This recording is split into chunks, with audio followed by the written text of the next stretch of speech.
Hello friends, welcome to my YouTube channel Jyoti academic of GNM में। तो जैसे कि लास्ट क्लास में आप सभी लोगों को मैंने बताया था कि एनाटॉमी क्या होती है, फिजियोलॉजी क्या है। तो आई होप आप लोगों को वीडियो पसंद आया होगा और समझ में आया होगा। और अगर नहीं समझ में आया है तो आप प्लीज़ कमेंट बॉक्स में कमेंट करिए और मुझसे क्वेश्चनिंग कर सकते हैं आप। तो प्रीवियस क्लास में हमने पढ़ा था कि एनाटॉमी क्या होती है और उसकी फिजियोलॉजी देखी थी। देन हमने ये देखा था कि ब्रांचेस ऑफ एनाटॉमी देखी थी कि एनाटॉमी की क्या शाखाएं होती हैं। तो आज हम यहाँ पर सीखते हैं, देखते हैं कि ऑर्गेनाइजेशन ऑफ ह्यूमन बॉडी, कि एक मानव शरीर कैसे फॉर्म होता है। तो चलिए आगे बढ़ते हैं। तो सबसे पहले जो मानव शरीर होता है वो एटम बनता है। एटम लाइक एक बहुत ही स्मॉल सा स्ट्रक्चर होता है जिसे हम ऐसे समझ ही नहीं पाते कि लाइक जब एक वुमेन प्रेगनेंसी को कंसीव करती है तो वो खुद भी नहीं समझ पाती है कि वो उसने प्रेगनेंसी को कंसीव किया है। वो समझती कब है, उसको डाउट कब होता है, जब उसका मेंस्ट्रुअल साइकिल एब्सेंस होता है तो उसको डाउट होता है। फिर क्या होते हैं, देन वो चेकअप करवाती है, फिर उसका टेस्ट जो करवाती है वो पॉजिटिव आता है, तब उसको पता चलता है कि उसने प्रेगनेंसी को कंसीव करी है। क्योंकि उसमें जो एग्स बनते हैं वो इतने छोटे एग्स होते हैं कि वो पता ही नहीं चलते हैं। देन जब एक मदर प्रेगनेंसी को कंसीव करती है तो एक ही एग फॉर्म होता है, एक एग फॉर्म होता है और उसके बाद जो एग्स होते हैं उनका मल्टीप्लिकेशन होता है। देन वो 1 से 2, 2 से 4, 4 से 8 इस तरह से उनका डिवीज़न होता है। देन वो मॉलिक्यूल्स बनते हैं। फिर मॉलिक्यूल्स के बाद वो मैक्रो मॉलिक्यूल्स में आते हैं कि उनमें फ्लूइड कंटेंट भरना स्टार्ट हो जाता है, फ्लूइड पोर्शन होना स्टार्ट हो जाता है। जब ये सारी प्रोसेस स्टार्ट होती, जब वो एक बंच फॉर्म में आता है, उसके बाद ऑर्गेनल्स बनते हैं। ऑर्गेनल्स जो सेल्स होते हैं उनके अंदर का एक बहुत ही छोटा सा ऑर्गन्स होता है और उसको यहाँ पे मैंने एक एग्जांपल के तौर पे आपको दिया है माइटोकॉन्ड्रिया। माइटोकॉन्ड्रिया साइटोप्लाज्म का एक ऑर्गन है, ऑर्गेनल्स है, जो कि सेल के अंदर पाया जाता है या सेल का पार्ट आप उसे बोल सकते हैं। उसके अंदर ऑर्गेनल्स प्रेजेंट होता है। देन जब ऑर्गेनल्स होता है, साइटोप्लाज्म होता है और न्यूक्लियस होता है, जब ये सारी चीज़ें फॉर्म हो जाती हैं देन एक सेल कंप्लीट होता है। सेल से मतलब यहाँ पर यह है कि सेल हमारी बॉडी का सबसे स्मॉलेस्ट यूनिट होती, जो कि एक स्ट्रक्चरल एंड फंक्शनल सबसे स्मॉलेस्ट यूनिट होती है, जो कि एक बैक्टीरिया से भी छोटा होता है। देन जब सेल का फॉर्मेशन होता है तो बहुत सारे सेल जब आपस में मिलते हैं तो उसके बाद टिश्यू का निर्माण होता है। देन जब कई सारे टिश्यू आपस में मिलते हैं तो एक ऑर्गन का निर्माण होता है, ऑर्गन बनता है। ऑर्गन लाइक मैंने आप लोगों को यहाँ पे ऑर्गन में एक सैम्पल दिया है, स्टमक बताया है। तो स्टमक एक ऑर्गन है हमारा, जो इंटरनल ऑर्गन होता है जिसे कि हम विजुअलाइज नहीं कर पाते हैं। तो जैसे एक ऑर्गन बना, अब वो ऑर्गन जो बना है वो इनकम्प्लीट है। जब तक नहीं कंप्लीट होगा, जब तक उसके साथ जो लोग उससे रिलेट करते हैं वो जब तक नहीं बनेंगे तब तक वो ऑर्गन इनकम्प्लीट होता है। और जब उस ऑर्गन के साथ उसके अदर पार्ट भी मिल जाते हैं तब वो एक सिस्टम बनता है। जैसे कि एक स्टमक बना, स्टमक कंप्लीट कब होगा, जब उसके साथ इसोफेगस जुड़ता है, उसके साथ small intestine, large intestine connect होता है, लीवर कनेक्ट होता है। जब ये सारी चीज़ें एक साथ कनेक्ट होती हैं तब हम उसे एक सिस्टम बोल सकते, एक कंप्लीट सिस्टम कंप्लीट होता है। क्योंकि सिर्फ अगर स्टमक ही रहेगा तो स्टमक का फिर क्या काम रहेगा, स्टमक का तो काम सिर्फ इतना ही होता है कि जो भी हम फूड लेते हैं, जो भी हम खाना खाते हैं वो हमारे थ्रू दी इसोफेगस हमारे स्टमक में पहुंच जाता है। लेकिन क्या स्टमक में पहुंच जाने से वो हमारी होल बॉडी में सप्लाई होता है? नहीं होगा। होल बॉडी में कब सप्लाई होगा, जब वो जो इम्पॉर्टेंट कंटेंट होते हैं, जो यूज़फुल सब्सटेंस होते हैं, वो वहाँ पर हमारे जो ब्लड में मिलते हैं और हमारी होल बॉडी में वो सप्लाई होते हैं। और जो देन वेस्ट प्रोडक्ट होता है वो थ्रू दी आपके लार्ज इंटेस्टाइन के थ्रू वो बाहर निकल जाता है। तो ऑर्गन के बाद एक ऑर्गन सिस्टम बनता है। देन जब सारे सिस्टम हमारी बॉडी के कंप्लीट हो जाते हैं तब एक पूरा ह्यूमन बॉडी का डेवलपमेंट हो जाता है। आई होप आप लोगों को समझ में आ रहा होगा, और अगर नहीं समझ में आ रहा है तो प्लीज़ आप सभी लोग मुझसे पूछिए। फिर आइए हम यहाँ पर देखते हैं कि सिस्टम ऑफ ह्यूमन बॉडी। अब क्योंकि हम एनाटॉमी पढ़ रहे हैं तो यहाँ पर हमारे 11 सिस्टम होंगे, उन सारे सिस्टम को हम आगे डील करेंगे। तो इस सिस्टम में सबसे पहले यहाँ पर मैं आपको ये बताऊँगी कि इसमें हम सबसे पहले देख रहे हैं इंटेगुमेंट्री सिस्टम। यहाँ पर मैं सिर्फ आपको ये बताऊँगी, फर्स्ट यूनिट में सिर्फ आपको ये बताया जाएगा कि आप क्या क्या सिस्टम पूरी एनाटॉमी में पढ़ोगे। तो इंटेगुमेंट्री सिस्टम देख रहे हैं। इंटेगुमेंट्री सिस्टम को हिंदी में त्वचीय बोलते हैं, त्वचीय संस्थान।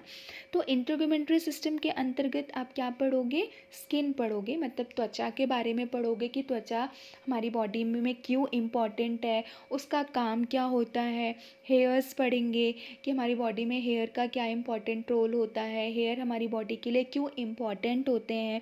देन नेल्स पढ़ेंगे और ग्लैंड्स एंड नर्व्स के बारे में हम इंटेगुमेंट्री सिस्टम में स्टडी करते हैं। देन सेकंड है आपका स्केलेटल सिस्टम। स्केलेटल सिस्टम को हम कंकाल तंत्र भी बोलते हैं, जिसको शायद आप सभी लोग जानते होंगे।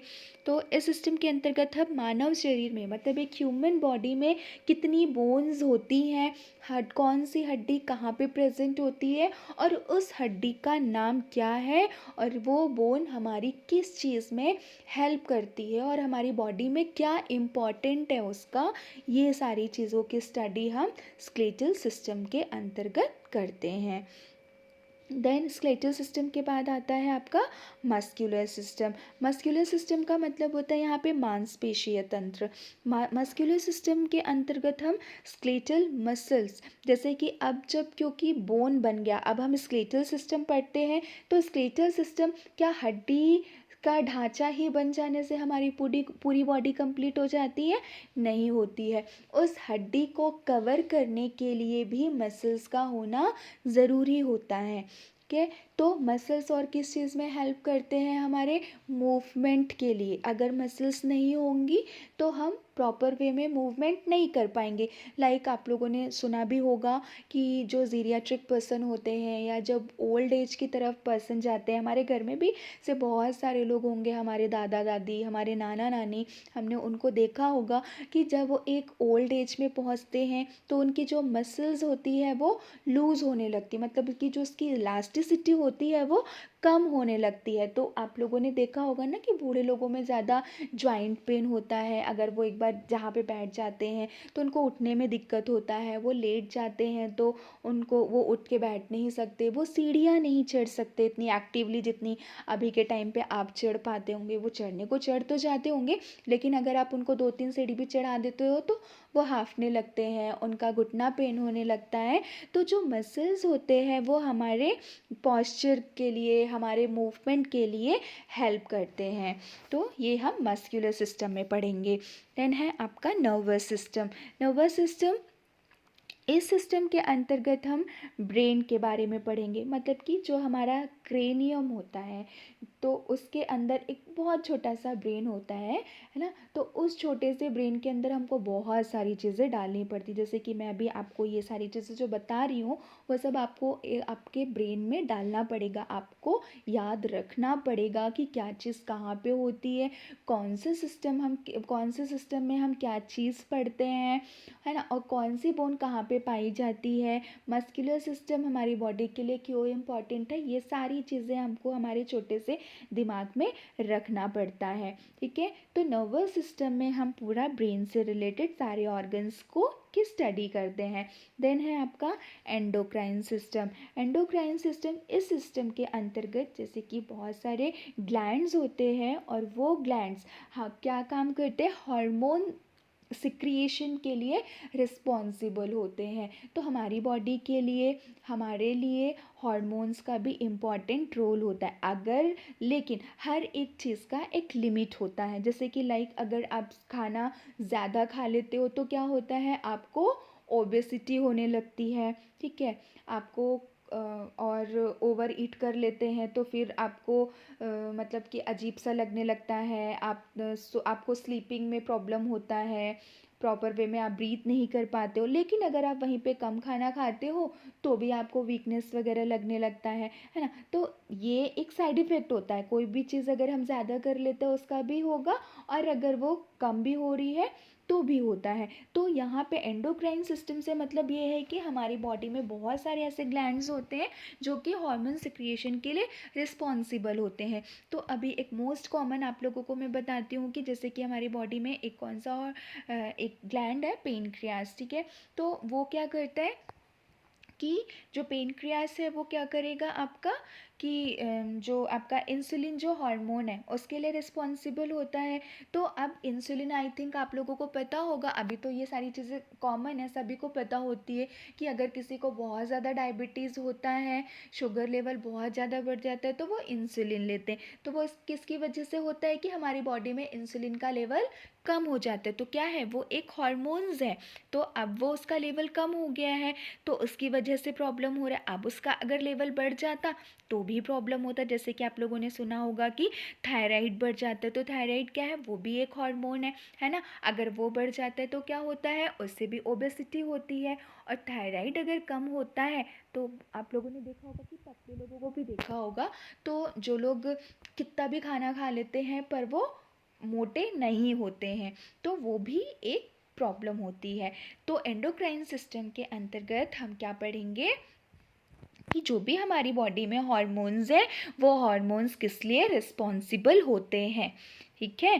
देन है आपका कार्डियोवैस्कुलर सिस्टम। तो कार्डियोवैस्कुलर सिस्टम, इस सिस्टम में हम हार्ट पढ़ेंगे, ब्लड पढ़ेंगे कि हार्ट हमारे लिए क्या वर्क करता है और ब्लड हमारे लिए क्यों इम्पॉर्टेंट है, और ब्लड किस तरह से प्यूरीफाई होता है। जैसे कि आप लोगों ने सुना होगा कि मोस्टली अगर कोई ब्लड का सैम्पलिंग लिया जाता है तो वो वेन से लिया जाता है। तो जो वेन्स होती है उसमें हमारा डीऑक्सीजनेटेड ब्लड होता है।